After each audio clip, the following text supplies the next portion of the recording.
Hi guys, நான் தான் உங்கள் அப்சரா. நான் இன்றைக்கி என்ன பண்ண போகிறேன் அப்படின்னு பார்த்தீங்கன்னா, கத்திரிக்காய் காரக்குழம்பு தான் பண்ண போகிறோம். அது எப்படி பண்ணலாம் அப்படின்ட்டு பார்க்கலாமா. ஃபஸ்ட்டு வந்து ஒரு பேனில் வந்து எண்ணெய் எடுத்துக்கோங்க. அது நல்லா காஞ்சதுக்கப்புறமா கடுகு வெந்தயம் போட்டு நல்லா வதக்கிக்கோங்க. கருவேப்பிலை, பச்சை மிளகா, பூண்டு எல்லாமே போட்டு நல்லா வெந்ததுக்கப்புறமா சின்ன வெங்காயம் எடுத்துக்கோங்க. அதான் கொஞ்சம் டேஸ்ட் கொடுக்கும். ஸோ சின்ன வெங்காயம் போட்டு அதுவுமே நல்லா வதக்கி எடுத்துக்கோங்க. அது நல்லா வெந்ததுக்கப்புறமா நம்ம நறுக்கி வச்சுருக்க தக்காளியும் அதில் ஆட் பண்ணிக்கோங்க.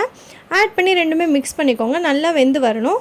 நல்லா வெந்ததுக்கப்புறமா நம்ம எடுத்து வச்சுருக்க கத்திரிக்காயும் அதில் போட்டு க்ளோஸ் பண்ணி வச்சுடுங்க. க்ளோஸ் பண்ணி நல்லா இந்த மாதிரி வெந்து வந்ததுக்கப்புறமா நம்ம வச்சுருக்க மசாலாலாம் போட்டுக்கலாம். மஞ்சத்தூள், மிளகாத்தூள், மல்லித்தூள், கொஞ்சமாக குழம்பு மசாலா போட்டு அதெல்லாம் நல்லா போட்டு மிக்ஸ் பண்ணிக்கோங்க. நல்லா இந்த மாதிரி வெந்து வந்ததுக்கப்புறமா தேவையான அளவு வந்து தண்ணி ஊற்றிக்கோங்க. இந்த மாதிரி நல்லா கொதித்து வந்ததுக்கப்புறமா நம்ம எடுத்து வச்சுருக்க புளி தண்ணியும் இதில் ஆட் பண்ணிக்கோங்க. ஆட் பண்ணி நல்லா அதுவுமே நல்லா கொதிச்சதுக்கப்புறமா சுவையான கத்திரிக்காய் காரக்குழம்பு வந்து ரெடி ஆகிடுச்சு. ஸோ மறக்காமல் வீட்டில் ட்ரை பண்ணி பாருங்கள். இந்த வீடியோ உங்களுக்கு பிடிச்சிருந்துச்சுன்னா லைக் பண்ணுங்கள், சப்ஸ்கிரைப் பண்ணுங்கள், மறக்காமல் பெல் ஐக்கனை கிளிக் பண்ணுங்கள்.